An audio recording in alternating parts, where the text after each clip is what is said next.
Hello and welcome back to my channel. My name is Jess, and in today's tutorial I'm going to be showing you how to do a seamless color change. You're going to be able to create a straight line between your two colors, and it just honestly gives it a little bit of a cleaner look than just doing a single crochet row. However, both work fine, but this is just a little trick that I've learned that I'm excited to share with you. So let's get into it. So for today's tutorial, I'm going to be using this Caron Simply Soft yarn, and it is a size 4 medium weight yarn. And with it, I'm going to be using a 3.75 millimeter hook. I'm just using a smaller hook just because when I'm working in the round, especially for Amigurumi, I like to use a smaller hook so that the holes between my stitches are a lot smaller. And we're also going to need a pair of scissors. So once we've gathered all of our supplies, we can get started. So I just want to go over what the seamless color change is. So normally when we're doing our color change, this is what it will look like. This is basically just you doing a single crochet into each stitch, and you can see the little V's there. This is basically the way I've done it for many, many years. However, this new way, it allows you to have a straight edge between the two colors, and you can really see it here, where it's just a little bit cleaner. Now, it doesn't add too much height, but you can see it. It's ever so slightly a little bit taller, but honestly, I don't count the seamless color change row as a row on its own. I usually just count it as part of the next row of color. Just because the height difference is so small, it shouldn't matter for your pattern. So let's get started. So for today's project, I've already worked up a little bit of a swatch here of just single crochets working in the round. And I'm going to show you first how to do the color change. So I'm just going to finish this row. This is my stitch marker here. So I'm just going to place a single crochet,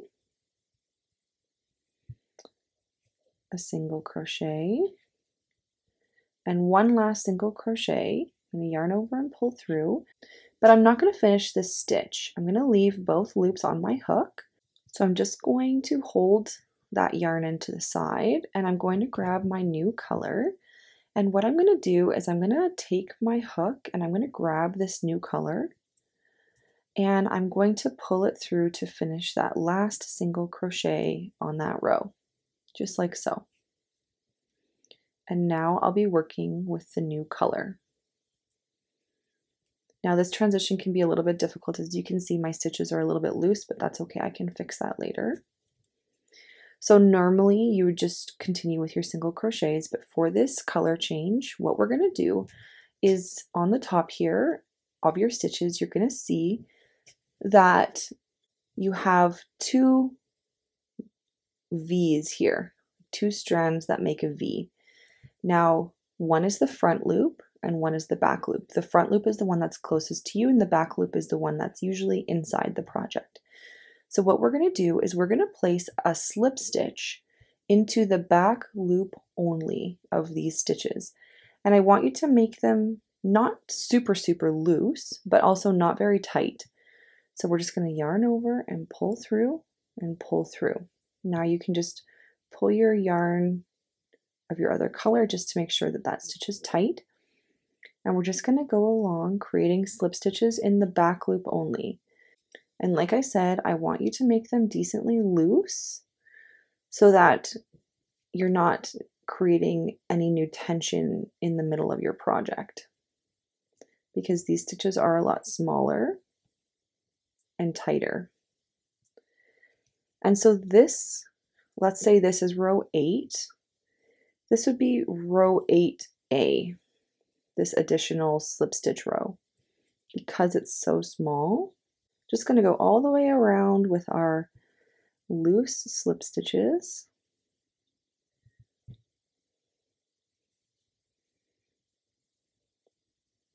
until we reach the other side.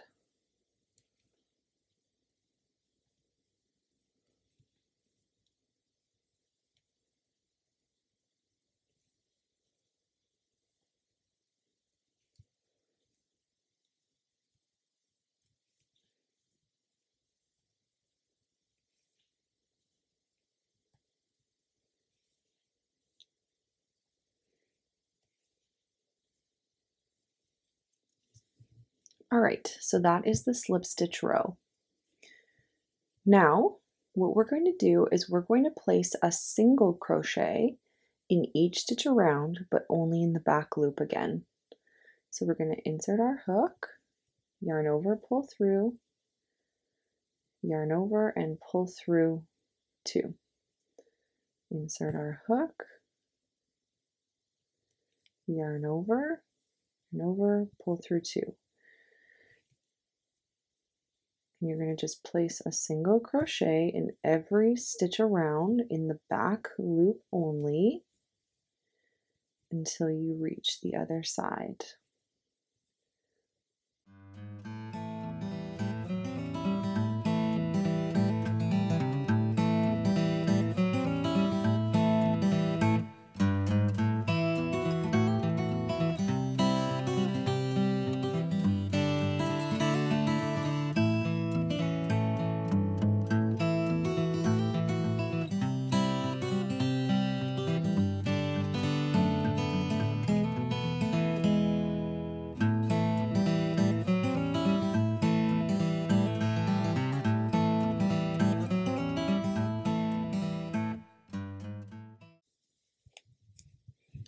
And so according to our previous example, if the slip stitch row was row 8A, then that single crochet row would be row 8B.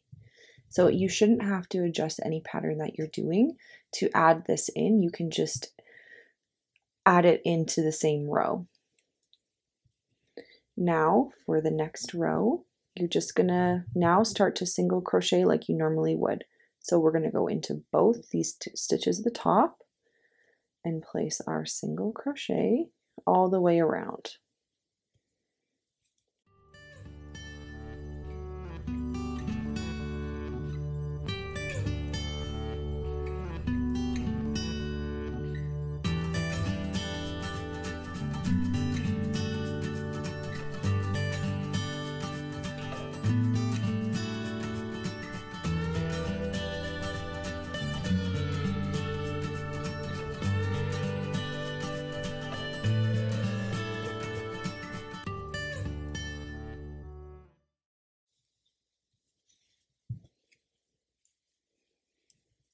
And that is how you complete your seamless color change.